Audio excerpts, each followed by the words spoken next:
लूका रचित सुसमाचार अध्याय 23 वचन 31 में पढ़ रहा हूं, ध्यान से सुनिए। क्योंकि जब वे हरे पेड़ के साथ ऐसा करते हैं तो सूखे के साथ क्या कुछ न किया जाएगा। Hallelujah, hallelujah, hallelujah, hallelujah, hallelujah, hallelujah, hallelujah, hallelujah. प्रभु यीशु मसीह यहाँ पर यह बता रहा है कि जब वे हरे पेड़ के साथ ऐसा करते हैं तो सूखे के साथ बाइबल बताती है क्या कुछ न किया जाएगा। ये प्रभु यीशु मसीह अपने विषय में ये बता रहा है। ये तब की बात है या ये तब के शब्द है जब प्रभु यीशु मसीह समस्त मानव जाति के लिए, पापों की क्षमा के लिए वह क्रूस उठा रहा था, दुख उठा रहा था, अपमान को सह रहा था, पूरी रीति से वह लहूलुहान था। तब उस समय में, उस दौरान प्रभु यीशु मसीह ने जो शब्द कहे वे शब्द अभी हमने पढ़े। प्रभु यीशु मसीह इस संसार में परमेश्वर की योजना को पूरा करने के लिए मनुष्य रूप में आया। परमेश्वर की योजना क्या थी? परमेश्वर की योजना यह थी कि समस्त मानव जाति की पापों की क्षमा के लिए कोई लहू बहाया जाए। ये लहू किसी पशु या प्राणी का नहीं, ये लहू पाक होना चाहिए, ये लहू निर्दोष होना चाहिए, ये लहू पवित्र होना चाहिए। और इस संसार में परमेश्वर के अलावा कोई पवित्र नहीं है। इस संसार में परमेश्वर के अलावा कोई निष्पाप नहीं है, कोई पाक नहीं है, केवल परमेश्वर ही है। और परमेश्वर ने यह भली भांति ये बात मालूम थी और इसलिए मानव जाति की पापों की क्षमा के लिए उसने लहू बहाने के लिए किसी पशु प्राणी का इस्तेमाल नहीं किया। उसने अपना एकलौता पुत्र दे दिया, उसने यीशु मसीह को दे दिया। यीशु मसीह इस संसार में आया, परमेश्वर की बातों को लेकर आया, परमेश्वर की मनुष्य के प्रति जो योजनाएं हैं उन योजनाओं को लेकर आया। उसके द्वारा चिन्ह चमत्कार हुए, उसके द्वारा परमेश्वर के अनगिनत स्वभाव लोगों को पता चले कि परमेश्वर ऐसा भी है। परमेश्वर प्रार्थनाओं को सुनता है, परमेश्वर दया का सागर है, परमेश्वर प्यार करने वाला है, परमेश्वर मंद क्रोधी है, विलंब से वो क्रोध करता है। ऐसे हर पहलू से, परमेश्वर के हर एक स्वभाव से प्रभु यीशु मसीह ने हमें रूबरू करवाया कि परमेश्वर कैसे चाहता है, परमेश्वर खुश कैसे होता है, परमेश्वर को क्या अच्छा लगता है, क्या अच्छा नहीं लगता है। सब बातों के विषय में प्रभु यीशु मसीह ने हमें बताया। और यह होते हुए साथ साथ प्रभु यीशु मसीह के द्वारा चिन्ह चमत्कार भी हुआ करते थे। यानी कि जो लोग यीशु मसीह की बातों को सुनकर विश्वास करते थे वो अच्छी बात थी, क्योंकि उनको पता था कि यीशु मसीह जो बोल रहा है ये किसी मनुष्य की बातें नहीं है, ये जो बोल रहा है ये किसी की काल्पनिक बातें नहीं है, दिमाग से निकली हुई बातें नहीं है। यीशु मसीह जो बोल रहा है वो सीधा सीधा स्वर्ग की बातें, यानी कि परमेश्वर की राज्य की बातें हैं। लोग उसका सुनने के लिए आमादा थे, लोग उसका सुनने के लिए किधर भी, कहाँ भी जाने के लिए वो तैयार थे। इसलिए बाइबल इस बात की गवाही देती है कि जब यीशु मसीह किसी घर में था तो लोग वहाँ भी भीड़ करते थे। यीशु मसीह किसी पहाड़ पर होता है तो लोग वहाँ भी भीड़ करते थे। यीशु मसीह किसी जंगल में होता है तो लोग वहाँ भी भीड़ करते थे, क्योंकि उनको पता था कि यीशु जो बोल रहा है ये मनुष्य की बातें नहीं है, ये परमेश्वर की ओर की बातें हैं। और यह बातें मनुष्य को शांति प्रदान करती है। और इस शांति की लालसा में लोग यीशु मसीह के पीछे हो लेते थे और विश्वास करते थे। और उनमें से बहुत कुछ गिने चुने ऐसे लोग थे जिनको परमेश्वर की बातें ध्यान में नहीं आती या समझती नहीं है। उन लोगों के लिए प्रभु यीशु मसीह चिन्ह चमत्कार करता था। प्रभु यीशु मसीह अद्भुत कामों को दिखाता और कहता भी था, मेरे बातों से नहीं वरन मैं जो करता हूँ उससे तो ये ध्यान रखो कि मैं परमेश्वर की ओर से आया हूँ। और ये साथ साथ चलता रहा। और जो यीशु मसीह का इस धरती पर आने का जो असली मकसद था कि हर एक मनुष्य की पापों की क्षमा के लिए वो सलीब को उठाए, वो मारा जाए, वो गाड़ा जाए और मुर्दों में से तीसरे दिन जिंदा हो उठे, ये परमेश्वर की योजना थी। वो योजना को वह अभी पूरा कर रहा है। गुरुवार की रात को जब गतसमनी बगीचे में वो प्रार्थना कर रहा था तो लोग उसको पकड़ने के लिए आए। शुक्रवार का दिन आ गया, उसके ऊपर झूठे मुकदमे डाले गए और उसको सजा सुनाई गई कि सलीब पर मारेंगे करके, 39 चाबुक की कोड़े मारेंगे उसको। और यीशु मसीह ने सब कुछ सहा। और बाइबल ये बताती है कोड़े भी उसने कोड़े खाए, उसने अपमान को सहन किया, निंदा को सहन किया और सलीब को अपने कंधे पे उठाकर, वो सलीब नहीं, वो हमारा मरण था, वो हमारी मृत्यु थी। और वो जीवन का परमेश्वर, जीवन दाता परमेश्वर, जिसके अंदर से जीवन बहता है, जिसके अंदर से जीवन आता है, वो हमारी मृत्यु को कंधे पे लेकर उस कलवरी की पहाड़ी की ओर चलता जा रहा है। लोग मार रहे हैं, लोग उसके ऊपर थूक रहे हैं, लोग उसको धक्का दे रहे हैं, उसकी निंदा कर रहे हैं। और बाइबल बताती है कि वो इतना वेदना में था, इतनी उसको तकलीफ हो रही थी, इतना वो दर्द से कहरा रहा था कि बाइबल बताती है वो 3 बार नीचे गिर गया। फिर भी वो उठा। क्यों? क्योंकि वो आपको बचाना चाहता था, वो मुझे बचाना चाहता था, इसलिए उठता रहा, उठता रहा। लोग रो रहे थे जो उससे प्यार करते थे, देख रहे हैं कि क्या चल रहा है, ये क्या इसने गलत किया? किसी अंधे को आंखें दी, इसने गलत किया क्या? किसी गूंगे को बोलने की ताकत, ये गलत था क्या? किसी को सुनना नहीं आता था तो सुनने की ताकत, ये गलत किया था। क्यों मार रहे हैं इसको? लोग दर्द से अपने आप में दुख से कहरा रहे हैं, यीशु मसीह की पीड़ा को देखकर रो रहे हैं। तो बाइबल ये बताती है, यीशु मसीह कहता है तुम मेरे लिए मत रो, तुम अपने लिए और अपने बच्चों के लिए रो। और उसी दौरान यीशु मसीह ये कहता है, यदि ये हरे पेड़ की हालत ऐसे कर रहे हैं तो सूखे का क्या ही कर देंगे। ये बहुत ही अपने आप में, ये तब कहा है यीशु मसीह ने जब वो सलीब को उठा रहा था। जो परमेश्वर की योजना की जो अंतिम पड़ाव था, उस पड़ाव को जब वो पूरा कर रहा था, तब की ये बात है। वो कह रहा है हरे पेड़ के साथ ये हाल, हरे पेड़ का ये हाल किया जा रहा है, तो सूखे पेड़ के साथ क्या ही कर देंगे। ये कितना अद्भुत और अपने आप में बहुत ही गहरा अध्ययन है। प्रभु यीशु मसीह अपने आप को हरा पेड़ कह रहा है। यह हरा पेड़ अपने आप को क्यों बोल रहा है? यदि आप इब्रानी भाषा में इसी वचन को पढ़ेंगे तो वहाँ पे जो लिखा गया है, जो हरे शब्द को लिखा गया है मॉइस्ट, इसका मतलब नमी को, गीलेपन को वो दिखा रहा है। यदि नमी भरा जीवन, नमी, ये जो हरापन है ये नमी को दिखाता है। ये जो हरापन है वो रिफ्रेश, ताजगी को दिखाता है, ताज़ेपन को दिखाता है, नएपन को दिखाता है। जब बारिश का समय होता है, हम घूमने जाते हैं, तब आपको पता चलता है कि चारों तरफ जब पेड़ होते हैं, नए नए पत्ते उगाते हैं। ये जो हरापन है वो नएपन को दिखाता है, ताजगी को दिखाता है, ताज़ेपन को दिखाता है, गीलेपन को दिखाता है, नमी को दिखाता है। और जब इस हरे रंग को हम देखते हैं, हमारे अंदर एक अलग ही रीति की रिफ्रेशमेंट आती है। यीशु मसीह अपने आप को कह रहा है कि हरे पेड़ का ये हाल किया जा रहा है, तो सूखे का क्या ही कर देंगे। वह अपने आप को हरा क्यों बोल रहा है? वह अपने आप को गीला क्यों बोल रहा है? वह अपने आप को नमी से भरा हुआ क्यों बोल रहा है? इसकी एक आध्यात्मिक राज्य में, आत्मिक राज्य में एक अलग पहचान है। इस शब्द का बहुत बड़ा महत्व होता है। यीशु मसीह इस शब्द से कुछ बताना चाहता है। वह चाहता है कि परमेश्वर के राज्य में जो हरापन होता है, या जो आत्मिक गीलापन होता है, या नमी होती है, वो परमेश्वर के राज्य में बहुत इफेक्ट लाती है। जिस पेड़ के तले की मिट्टी गीली दिखती है, ध्यान रखना वो पेड़ हरा भरा है, ध्यान रखना वो पेड़ आगे जाकर फल लाएगा, इस बात की वो गारंटी होती है, क्योंकि उस पेड़ की तले की जो मिट्टी होती है वो गीली होती है। परमेश्वर अपने आप को कह रहा है कि गीला है। आपको पता है कि प्रभु यीशु मसीह आपको अपने आप को हरा पेड़ कह रहा है, अपने आप को गीला कह रहा है, अपने आप को नमी से भरा हुआ कह रहा है। तो ये जान लेना, ये बात महत्वपूर्ण है एक विश्वासी होने के नाते, कि हमारे जीवन में भी हरापन होना महत्वपूर्ण है। हमारे जीवन में भी यीशु मसीह की तरह एक गीलापन हो, आत्मिक गीलापन होना, एक आत्मिक नमी होना, ये बहुत ही महत्वपूर्ण है। यदि आप आत्मा में गीले हो, आत्मा में नमी से भरे हो, यदि आपकी आत्मिक जीवन का पेड़ हरा भरा है, तो ध्यान रखना आपकी हर एक प्रार्थना परमेश्वर के राज्य से सुनी जाएगी और उसका जवाब तुरंत आ जाएगा। लेकिन सीखना महत्वपूर्ण है। परमेश्वर यीशु मसीह कहता है हरे पेड़ के साथ ये कर रहे हैं, तो सूखे की क्या ही कर देंगे। अभी आपको अपने आप में परखना है कि आपका आत्मिक जीवन आपने हरा भरा करके रखा है या रूखा सूखा करके रखा है। जो हरा भरा होता है वो जीविते को दर्शाता है, क्रिया को दर्शाता है, वो जीवित है। हरा जो होता है वो जीवित है, और जो रूखा सूखा होता है, काट कुटारे होते हैं, तो वो समझ लेना वो जो सूखा है वो मृत्यु को दर्शाता है।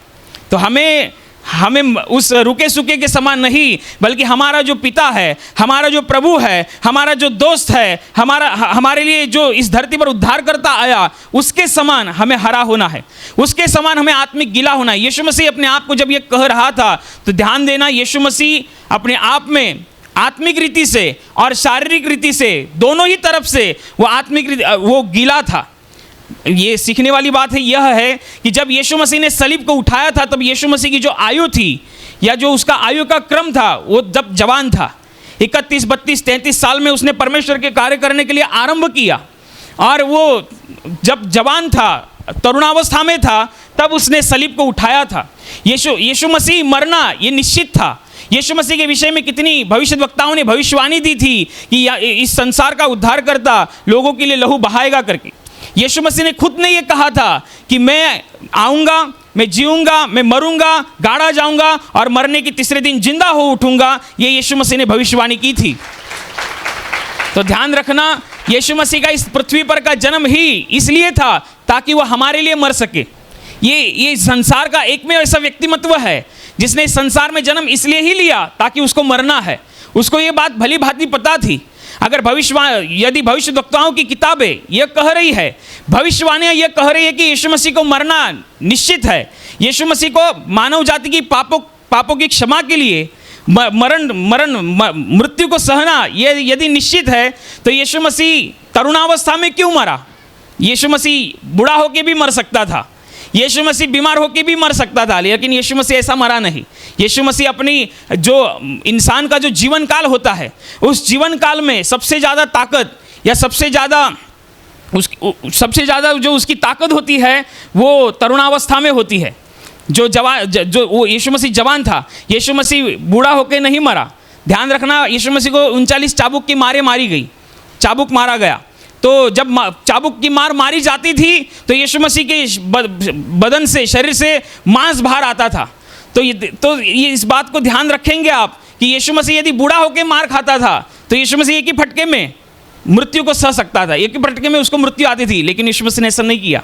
यीशु मसीह ऐसा नहीं बोला कि मैं बूढ़ा होकर मरता हूँ तो थोड़ा कम तकलीफ होएगा, ऐसा नहीं किया, क्योंकि यीशु मसीह को ये पता था मुझे पूरी कीमत चुकानी है।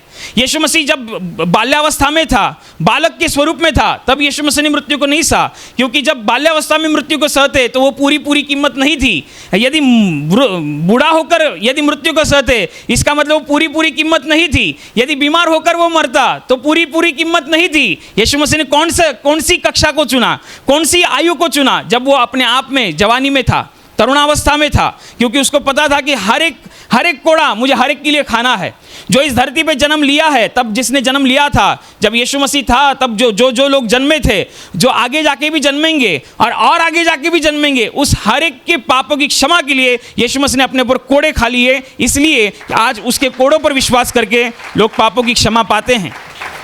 वो शरीर से कितना गीला था। कोई बालक बाल्यावस्था में या बालक कोई मरता है तो दुख होता है, लेकिन इतना नहीं होता। कोई बूढ़ा होके मरता है, दुख होता है, लेकिन इतना नहीं होता। हमको पता है ये बूढ़ा आदमी है, अपना जीवन जी चुका है, मर गया, ज़्यादा दुख नहीं होएगा।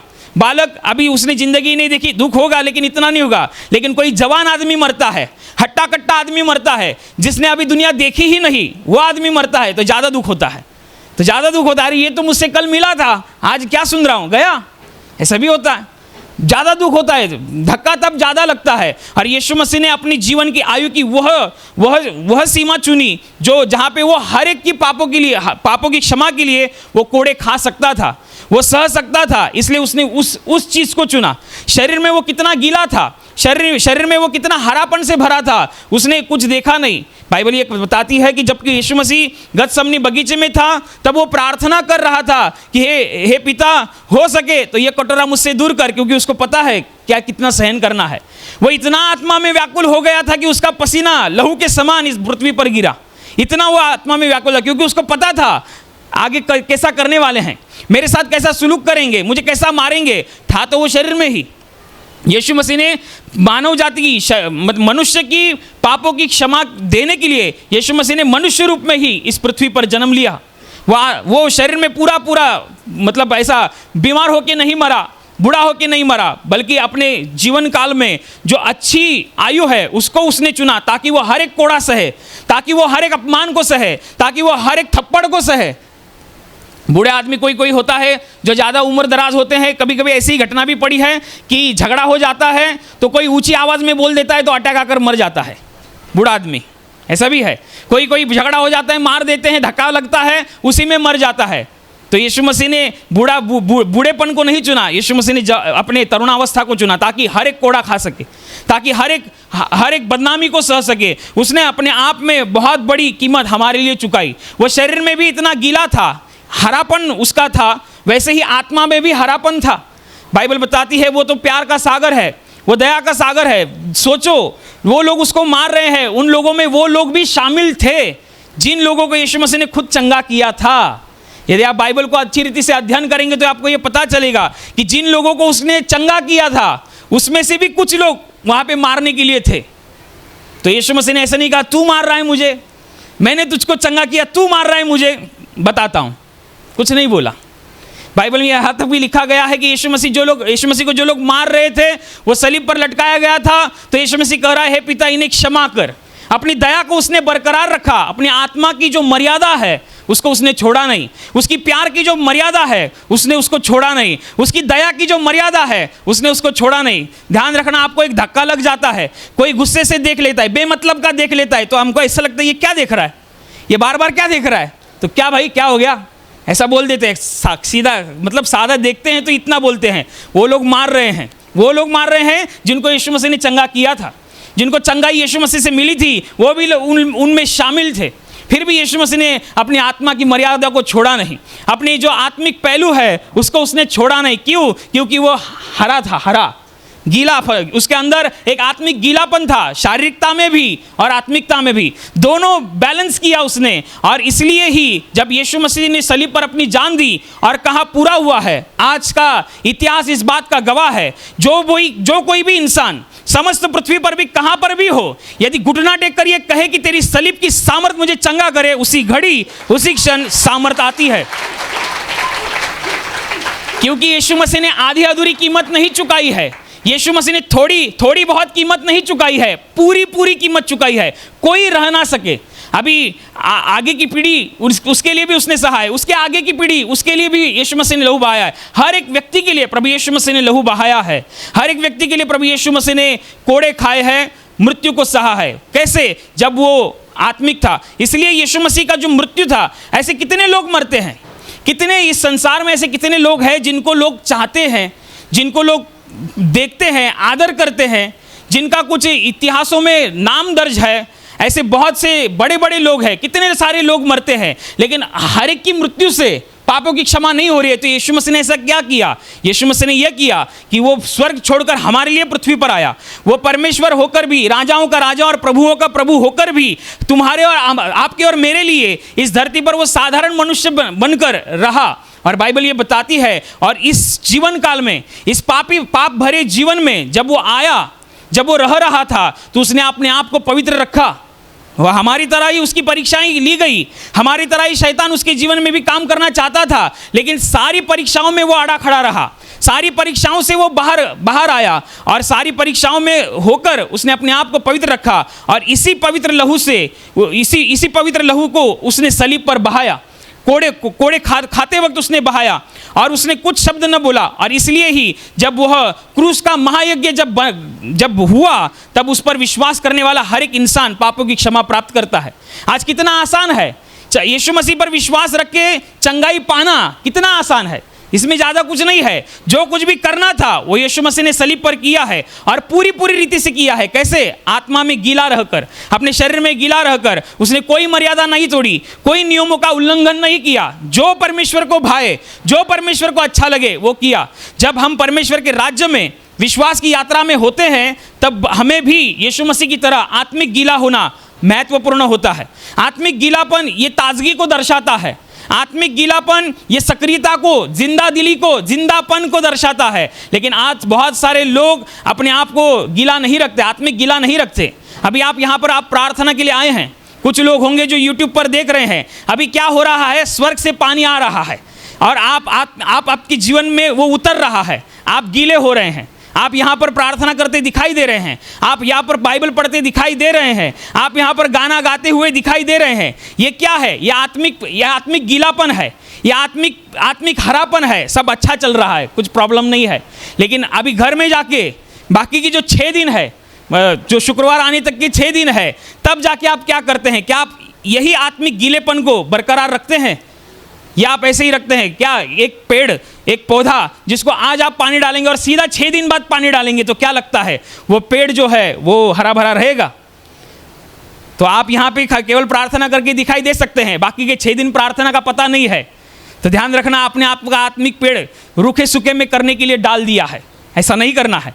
आप वचन को आज सुन रहे हैं, वचन को आज पढ़ रहे हैं, अभी बाकी के 6 दिन यदि आप पढ़ रहे हैं तो गीलापन बरकरार बना रहता है, वे हरापन बरकरार बना रहता है। यदि आप कल पानी नहीं देंगे, परसों पानी नहीं देंगे, तो जो हरा हरा दिख रहा है वो बाद में पीला पीला दिखाई देने लगेगा, और जो बाद में पीला दिख रहा है वो पूरा सूख के झड़ जाएगा, और जो बचेगा वो ऊँट कटारे ही बचेंगी। और ऊँट कटारे का इस्तेमाल चूल्हे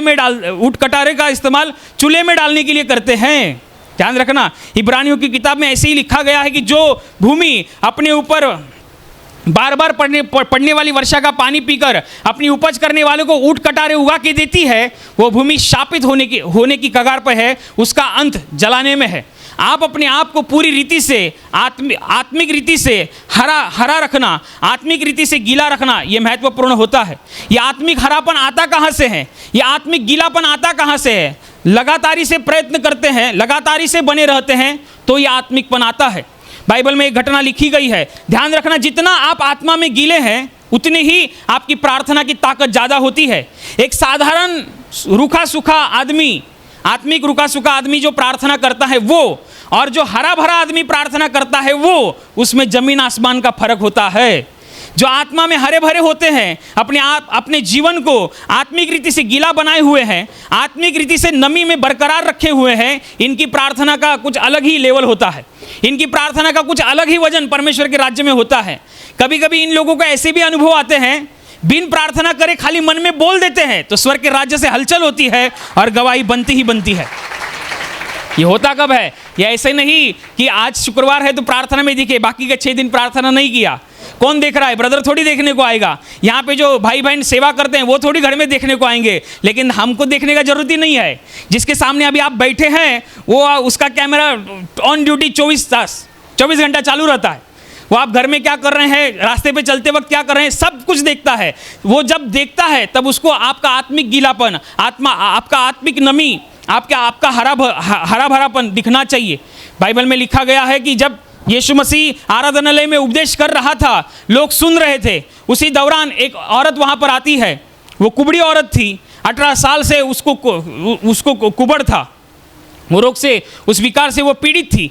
और बाइबल बताती है कि यीशु मसीह ने देखा, यीशु मसीह ने कहा कि हे स्त्री, तू अपनी बीमारी से मुक्त हो चुकी है, और उसके कुबड़ पर हाथ रखता है, उसी घड़ी उसी क्षण 18 साल की बीमारी से वो मुक्त हो जाती है। लेकिन क्या आपने इस बात के ऊपर ध्यान दिया कि 18 साल तक उसकी प्रार्थना का जवाब नहीं था, लेकिन फिर भी वो लगातारी से आराधनालय में आती थी। ये लगातारी से आना, यही उसकी जीवन का आत्मिक गीलापन था। उसके अंदर जो परमेश्वर के प्रति प्रेम है वो प्रेम बरकरार रहा। क्यों? क्योंकि उसने अपना जो लगातारी से प्रयत्न था उसको नहीं छोड़ा था। जब हम लगातारी से प्रयत्न में होते हैं तो हमारा प्रेम परमेश्वर के प्रति बरकरार बना रहता है। नहीं तो बहुत से लोग होते हैं, सालों साल प्रार्थना में आते हैं, लेकिन कभी कभार किसी प्रार्थना का जवाब नहीं आता। उनकी इच्छा के अनुसार यदि कुछ होता नहीं तो प्रार्थना में आना छोड़ देते हैं। कौन? जो 10-10 साल से प्रार्थना में आते थे। क्यों? क्योंकि उनका जो प्रेम था उस प्रेम में नमी नहीं बरकरार रखी, उस प्रेम में उस आत्मिक गीलेपन को नहीं रखा। इसलिए सालों साल प्रार्थना में आने के बावजूद भी शैतान का एक तूफान आ जाता है, एक समस्या आ जाती है, प्रार्थना का जवाब आते नहीं देखते, प्रार्थना सभा को ही छोड़ देते हैं, वो प्रार्थना करना ही छोड़ देते हैं, परमेश्वर की तरफ देखना ही छोड़ देते हैं। यदि परमेश्वर की ओर से जवाब नहीं आ रहा है तो ध्यान रखना, ऊपर से कुछ प्रॉब्लम नहीं है, अपने इधर से ही प्रॉब्लम है। वो औरत 18 साल से लगातारी से आ रही है, 18 साल कुछ उसने अपनी बीमारी में इजाफा नहीं पाया, कुछ उसने अपनी चंगाई को नहीं देखा, लेकिन फिर भी वो 18 साल से आती रही।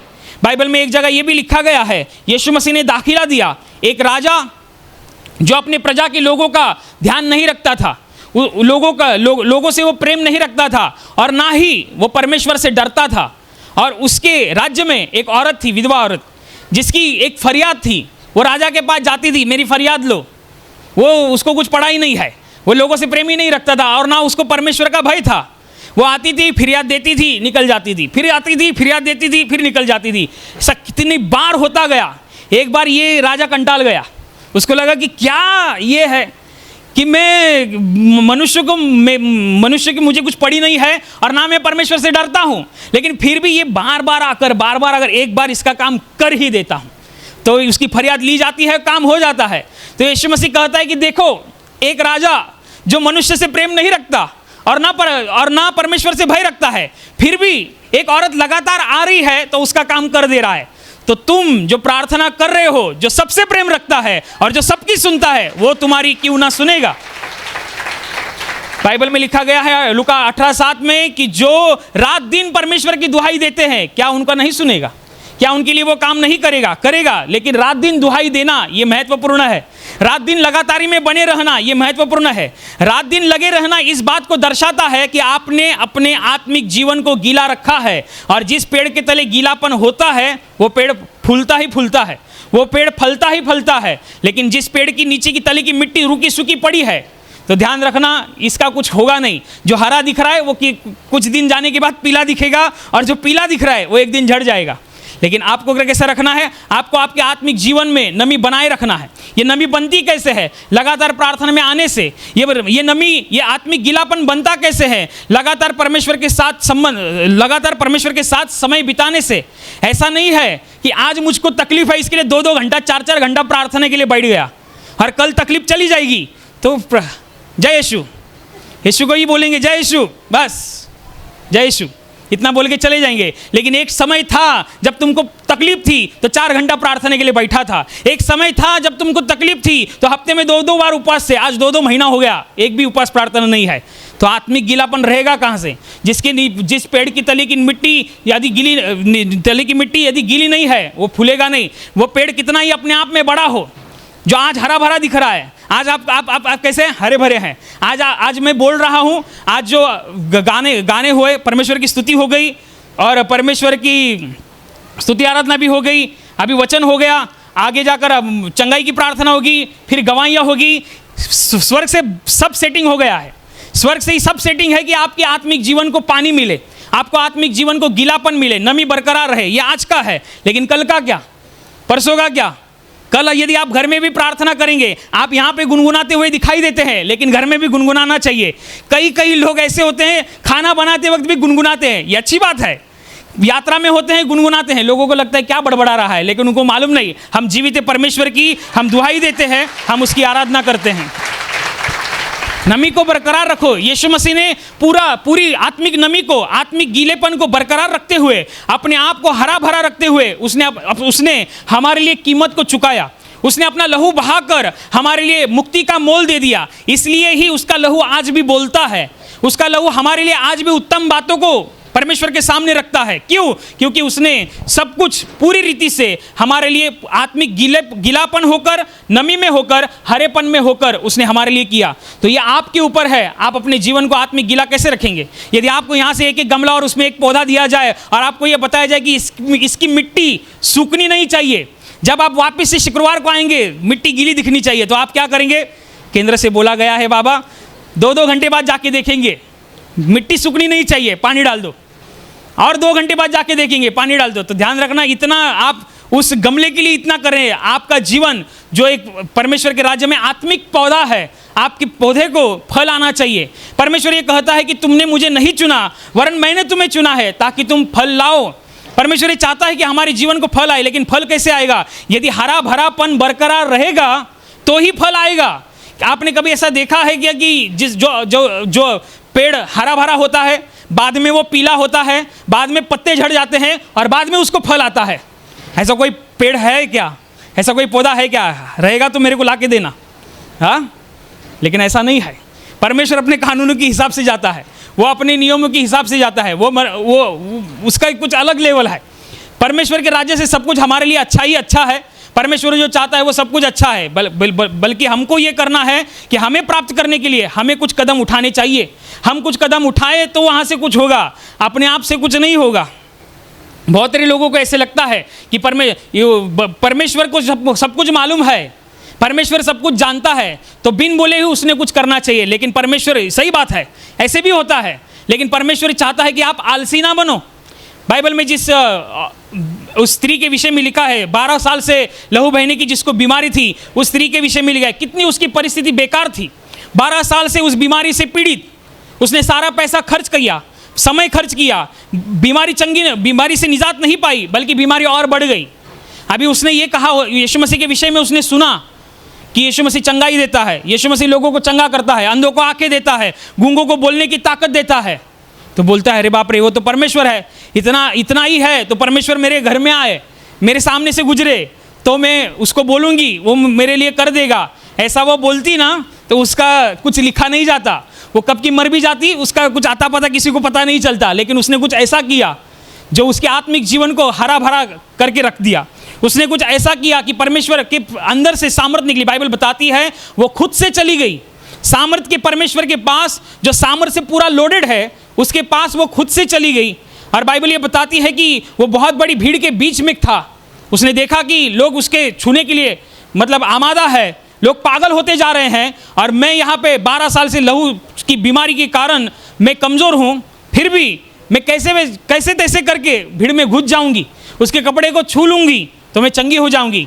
लूका रचित सुसमाचार में लिखा है वो घुसती है, कपड़े को हाथ नहीं लगता है, छोर को हाथ लगता है, छोर को जैसे ही हाथ लगाती है 12 साल की बीमारी उसी घड़ी उसी क्षण वो निकल जाती है। सेम आज भी ऐसे ही है। परमेश्वर अपने आप में बहुत रेडी है, वो पूरी तैयारी से बैठा है, उसके आकाश कपाट बहुत बड़े बड़े हैं, वो देना भी चाहता है क्योंकि आपको मालूम है परमेश्वर का कानून है लेने से देना धन्य है। ये परमेश्वर का कानून है जो परमेश्वर लोगों को सिखाता है कि लेने से देना धन्य है। तुम दूसरे से लो मत, यदि तुम्हारे पास ज़्यादा है तुम दूसरों को दो। तो ये जो सिखाता है, गणित सिखाता है, ये जो समीकरण सिखाता है, वो देने में उतर आएगा तो कितना देगा, कितना सारा देगा। यदि उसने ठान लिया कि मुझे आज तुम्हें देना है तो चिल्लर नहीं देता बैठेगा, ध्यान रखना, उसके पास बहुत है। लेकिन प्रॉब्लेम यह है, ते मराठीमध्ये चांगला आहे शब्द आहे, देव हाय द्यायला आणि हात नाही घ्यायला, अशी अवस्था। देव तो देने के लिए है ही, लेकिन हमको लेने के लिए हाथ ही नहीं है। वो हाथ ये नहीं है, आप जो समझ रहे वो हाथ ये नहीं है, वो विश्वास के हाथ है। जो विश्वास, ध्यान रखना, यीशु मसीह जब भीड़ में था कितने सारे लोग उसको छू रहे थे, कितने सारे लोग। और जब उस औरत ने छुआ, 12 साल की लहू बहने वाली औरत ने छुआ, तो यीशु मसीह पूछता है मुझे किसने छुआ। यीशु मसीह के चेले भी दिमाग खुजलाने लगते हैं कि हमारे प्रभु को क्या हो गया, इतने सारे लोग उसके ऊपर गिर रहे हैं, उसको दबा रहे हैं, और फिर भी पूछता है किसने छुआ। क्योंकि यीशु मसीह उन सब स्पर्शों में, जो जिन लोगों ने हाथ लगाया था उन सब स्पर्शों में यीशु मसीह उस अकेली औरत का स्पर्श बहुत विशेष रूप से जानता था कि किसने तो छुआ है। क्योंकि जिसने छुआ है वो विश्वास से छुआ और मेरे अंदर से सामर्थ निकली और उसने चंगाई को पाया। यह बात है, कितनी अद्भुत रीति से है। परमेश्वर देने में ही है, लेकिन हमारे लिए लेने के लिए हाथ चाहिए, वो विश्वास के हाथ चाहिए। आपका झोला कैसा चाहिए, वो जो क्या बोलते थे, झोला, बड़ा झोला रहता है ब्लू कलर का, उसका काम नहीं है यहाँ पे। यदि तुम्हारा जितना विश्वास बढ़ा है, क्या यीशु मसीह ने क्या सुंदर वाक्य कहा है, यदि तू विश्वास करेगी तो परमेश्वर की महिमा को देखेगी। इसका मतलब जितना विश्वास है उतना परमेश्वर के राज्य से हमारा होता है। एक शताधिपति को कहा था यीशु मसीह ने, जैसा तेरा विश्वास है वैसा तेरे लिए हो जाए।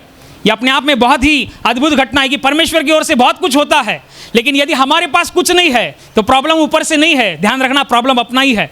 तो ध्यान रखना, जिधर रूखा सूखा बना है उधर गीला करना है, नमी से बरकरार रखना है ताकि हरापन बना रहे, और जो हरा रहता है वो फूलेगा, फलेगा और परमेश्वर के राज्य में 100 गुना आशीष लेकर हमारे लिए आता रहेगा।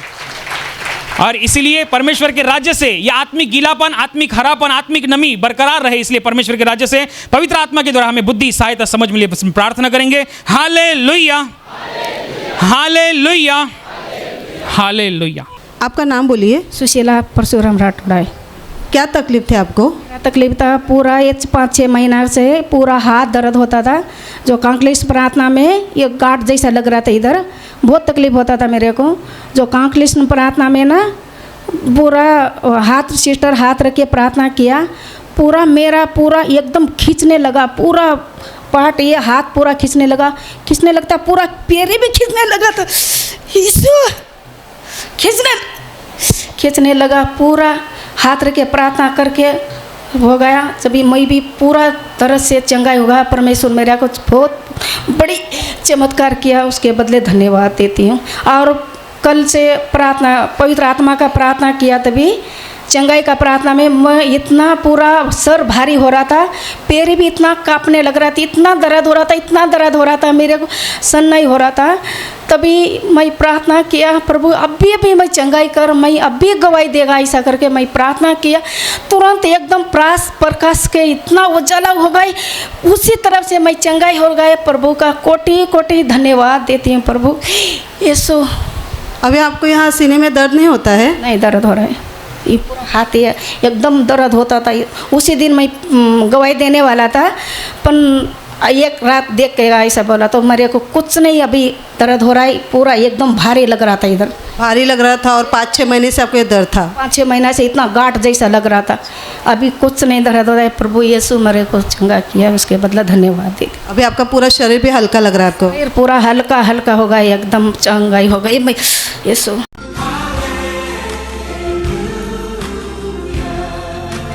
भाई आपका नाम बताइए। मेरा बंसी नागर नाम है। आपकी क्या गवाही है? मेरी गवाही ये है कि मुझे ना कम से कम 1.5-2 महीने से इधर सीने में दर्द हो रहा था, क्योंकि मुझे 1 साल पहले हार्ट अटैक की शिकायत हुई थी, तो बहुत ज़्यादा दर्द हो रहा था, बहुत ज़्यादा। तो मैं 2-4 दिन पहले बहुत ज़्यादा दर्द हो रहा था, चलने में भी दर्द हो रहा था, मतलब ऐसा काम धंधा मैं कर ही नहीं पाता था।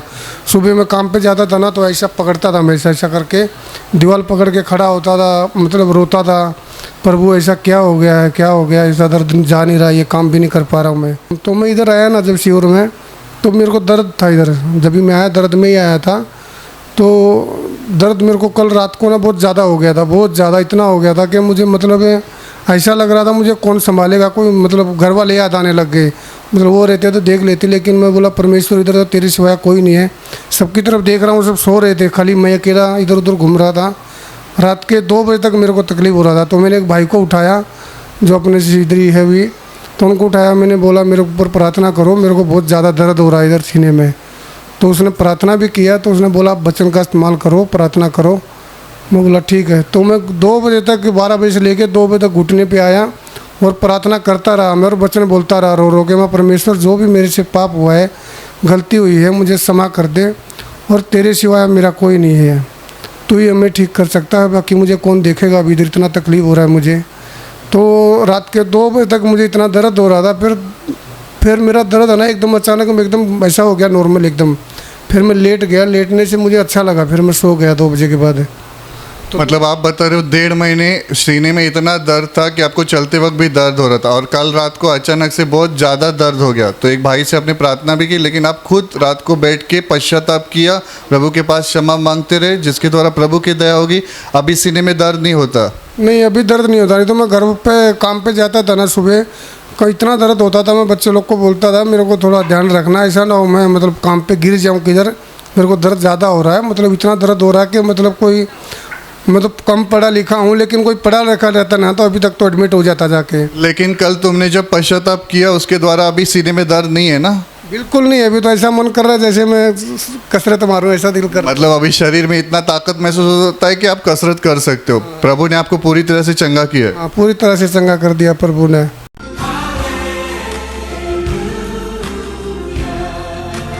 बहन आपका नाम बताइए। प्रियंका चौहान। आपकी कमर में क्या हुआ था? कमर में ऐसा दर्द हो रहा था, जब मैं वचन सुन रही थी तो इतना ज़ोर ज़ोर से दर्द हो रहा था कि जैसे उठने को भी नहीं हो रहा था, बैठने को भी नहीं होता था, हाथ पैर फैला के बैठ रही थी। फिर इतना दर्द हो रहा था, कमर पकड़ के बैठती थी। बाजू वाले बोलते थे क्या हुआ क्या हुआ, मैं बोली दर्द हो रहा है ऐसा।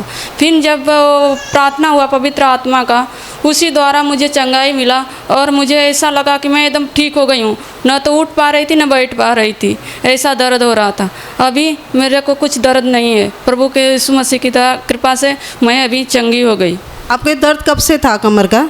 कमर का दर्द तो मेरे को 7-8 साल से था। जब सब प्रभु में आई तो धीरे धीरे कम हो गया, एकदम नहीं हो रहा था।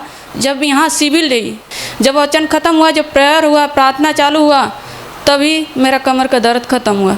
पवित्र आत्मा की प्रार्थना में प्रभु ने आपको स्पर्श किया और चंगाई दी। हाँ। अभी आप उठ बैठ सकते हैं आराम से? हाँ। दिखाइए लोगों को। अभी आपको तकलीफ नहीं हुई उठने बैठने में? नहीं। प्रभु ने ठीक किया आपको। प्रभु ने, इसके लिए धन्यवाद करती हूँ प्रभु को।